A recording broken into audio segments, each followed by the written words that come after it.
자주 묻는 질문 37가지. 사랑하는 아이의 식단을 변화시키기 위해서는 새로운 대안이 필요하다. 아이가 정말 배가 고플 때 전등 음식을 제공하라. 탄수화물 줄이면 부작용이 없나? 있을 수가 있다. 그 소금을 조금 섭취하자. 식단이 지루해졌다. 어떻게 해야 하나? 지루함을 느끼는 첫 번째 이유는 다양성이 부족하기 때문이다. 그래서 배가 고프지 않다면 습관적으로 먹지는 말자. 체중이 줄지 않는다면 어떻게 해야 할까? 식단의 성공 여부는 무엇보다도 공복감 여부에 달려있다. 공복감을 잘 느끼지 않는데 체중이 잘 떨어지지 않는다면 해답은 하나다. 바로 적게 먹는 것이다. 간헐적 단식을 시도하거나 배고프지 않을 때는 식사를 거르는 것이다. 체중이 줄지 않는다면. 그래서 적게 먹어야 되는데 너무 적게 먹어도 그렇다. 식단에 내장육을 추가하기 어렵다. 어떻게 하면 좋을까? 요리사 루크가 사용하는 요령은 간장과 같은 향신료를 사용해서 요리하는 것이다. 육수를 만들 때 어떤 종류의 동물뼈를 사용해야 하나? 동물의 종류는 중요하지 않다. 가능하면 유기농을 선택하자. 사골 국물로 무엇을 할 수 있나? 육수는 모든 요리에 사용할 수가 있다. 사골 육수를 얼마나 자주 마셔야 하나? 원한다면 매일 식사와 함께 먹어도 좋다. 사골 육수를 그냥 마셔도 되나? 물론이다. 또 거기다가 한국인들은 뼈와 함께 부추, 무, 양파, 마늘을 추가해서 풍미를 높이면 좋다. 생우유는 정말 안전한가? 생우유를 먹는 940만 명 중에서 연평균 28명이 질병이 걸리고 저온 살균 우유를 먹는 1억 5천만 명 중에서 2.3명이 질병이 걸린다는 역학 통계가 있다. 이 통계 수치를 액면 그대로 받아들인다면 저온 살균 우유가 훨씬 더 안전한 선택이라고 결론을 지을 수가 있다. 문제는 생우유와 질병 통계가 현실을 제대로 반영하지 않고 있다는 데 있다. 실제로 한 여성은 생우유를 먹는 3살짜리 아이가 식중독으로 인해서 병원에 입원했는데 담당 의사는 생우유로 인한 감염이라고 진단했다. 그런데 생우유를 함께 먹은 다른 가족은 아무도 아프지 않았다. 나중에 밝혀진 사실은 아이가 아팠던 이유는 쓰레기통을 뒤져서 심한 닭튀김을 먹은 것이 문제였다. 그래서 제대로 체크를 안 했다는 거네요. 체크를 그래서 식품으로 인한 질병의 위험을 피하는 가장 좋은 방법은 직접 요리하는 것이다.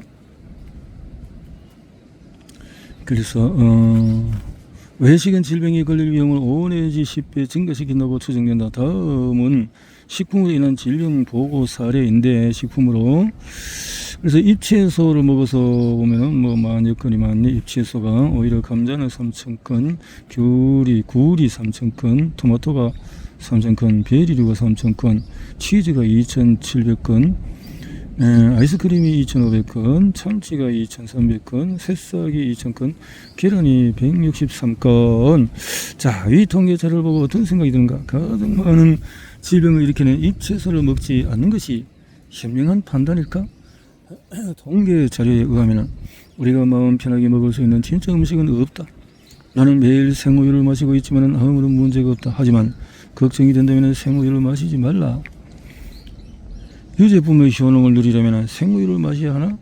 유제품의 효능을 얻기 위해서는 생우유를 반드시 마실 필요는 없다. 우유를 발효 제조로 만들면 영양가가 훨씬 높아진다. 그래서 비타민 K2, B12 같은 다양한 영양소를 생성한다.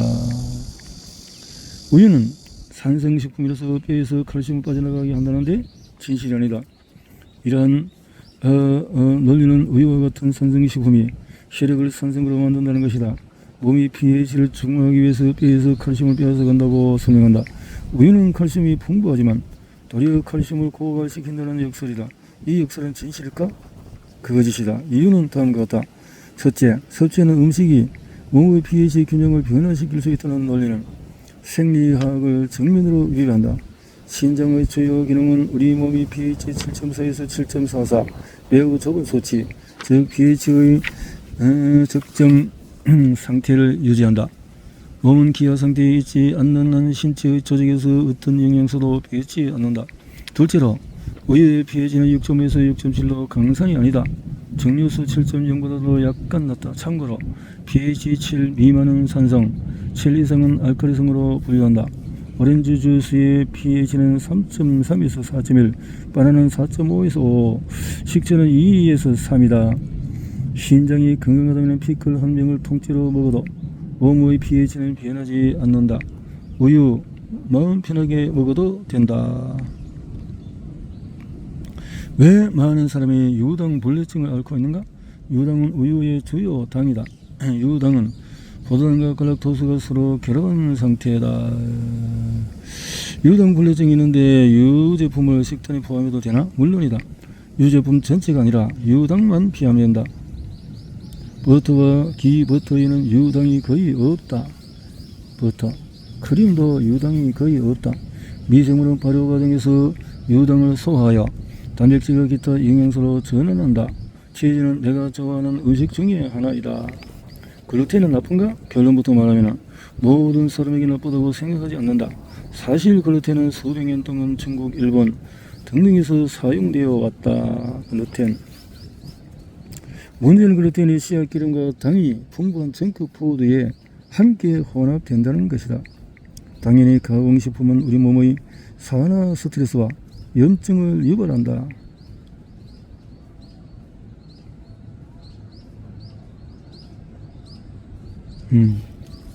글루텐은 미리 발화하는 것을 돕는 단백질이다. 우리 몸에서 항체를 형성할 수 있으며 우유 단백질이 알레르기를 일으키는 것과 같은 방식으로 증상을 유발할 수 있다.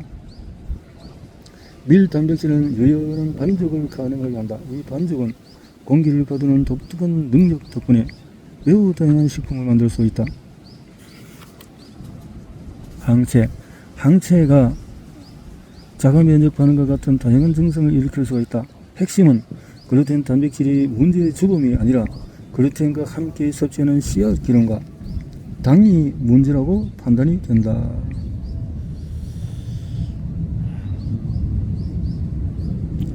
같은 해독 기관인데 동물의 간에는 해로운 독소가 포함되어 있지 않은가? 독소만 저장하는 기관은 없다. 근육을 포함한 모든 장기는 독소를 축적할 수가 있다. 신장도 마찬가지.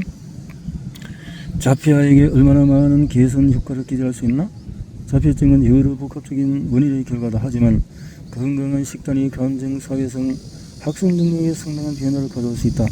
가공식품을 줄이면 자폐아에게 도움이 된다. 많은 자폐아의 뇌는 지속적인 자가면역 공격에 시달리고 있다. 식당에서 씨앗기름과 설탕을 허스려 한다. 하지만 아이들에게 어떻게 할까? 아이들이 가공식품을 끊는 가장 좋은 방법은 새로운 음식을 좋아하도록 하는 것이다. 탄수화물을 줄였는데 변비가 생겼다. 해결책은 하루에 물 2리터를 충분히 하고, 또 다른 방법은 올리브오일과 들기름을 너드에 뿌려서 먹는다. 현재 모유 수요 중이다. 탄수화물을 많이 줄이면 모유가 줄어드는 것 같다. 모유를 늘리기 위해서는 모유에는 100ml당 7g의 당이 함유되어 있다. 따라서 매일 1리터의 모유가 필요되면 70g의 당이 필요하다. 간에서 포도당 신생합성으로 추가적인 포도당도 만들 수 있지만 이는 좋은 단백질이 낭비될 수가 있다. 통곡물, 뿌리, 채소, 콩, 과일 등을 통해서 필요한 탄수화물을 섭취하는 것이 좋다. 산모들은 신생아, 육아로 수면이 부족하고 스트레스가 심한 경우가 대부분이다.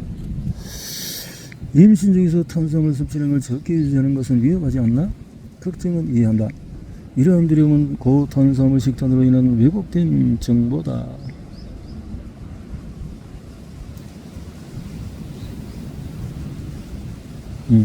임신성 당뇨병 1차 치료법은 저탄수화물 식단이다.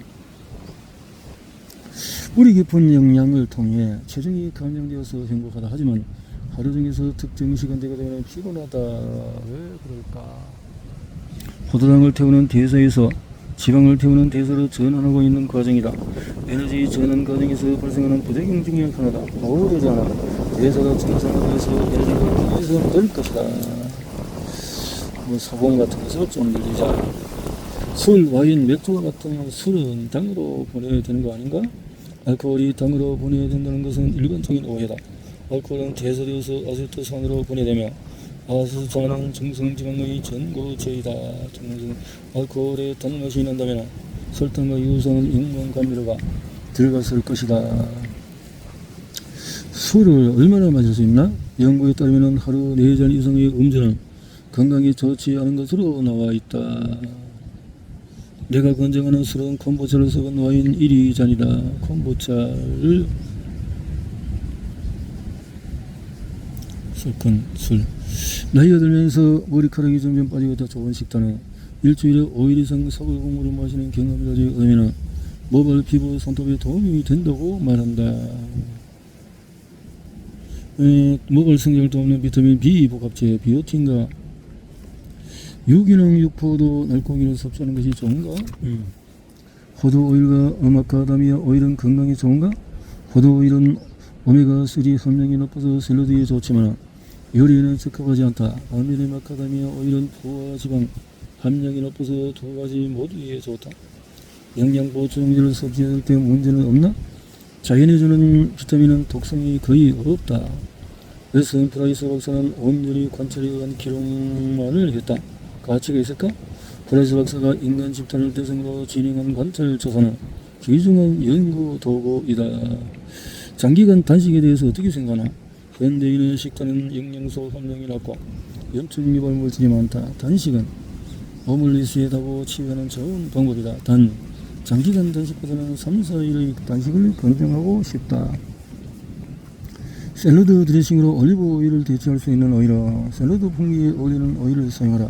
예를 들어서 아시아 샐러드에는 땅콩, 참깨, 들깨에 또 지정의 샐러드에는 호두, 오렌지 풍미를 더하고 싶다면 아보카도 오일을 사용하는 것이 좋고 발사믹 식초도 잊지 말자. 카페인은 해롭나? 카페인은 인내 몸이 느끼기 좋지 않다면 당연히 피해야 한다. 하지만 모두의 문제라고 생각하지 않는다. 아버지는 평생 하루 1~2리터의 커피를 마셨지만 여전히 건강하다. 카페인은 좋은 점과 나쁜 점을 함께 갖고 있다. 아시아인은 유전적으로 탄수화물을 많이 섭취하도록 적용되었나? 고탄수화물은 인종에 상관없이 신진대사를 방해한다.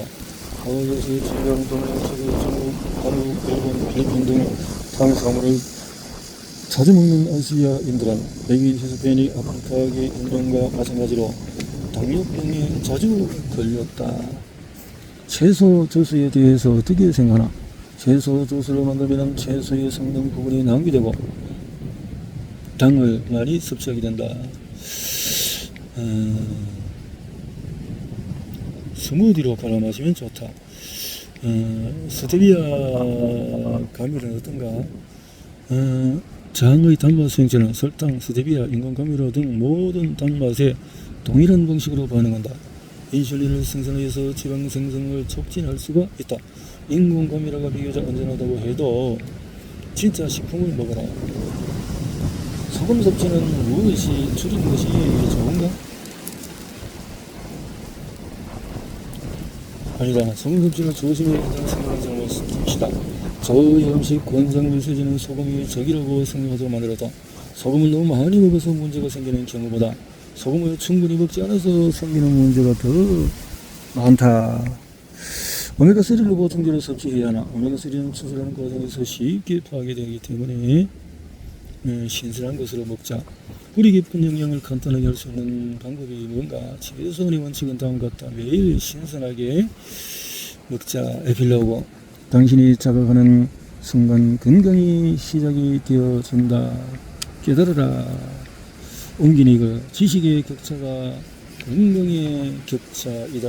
우리 알아야 된다. 아는 자가 힘을 얻는다. 이렇게 마무리가 되어졌네요. 그리고 여러분들 사는 법에 저 환경 원장이 추천을 했고, 그리고 그 닥터3 또 그래서 또 김영신 이런 분들이 추천을 했네요.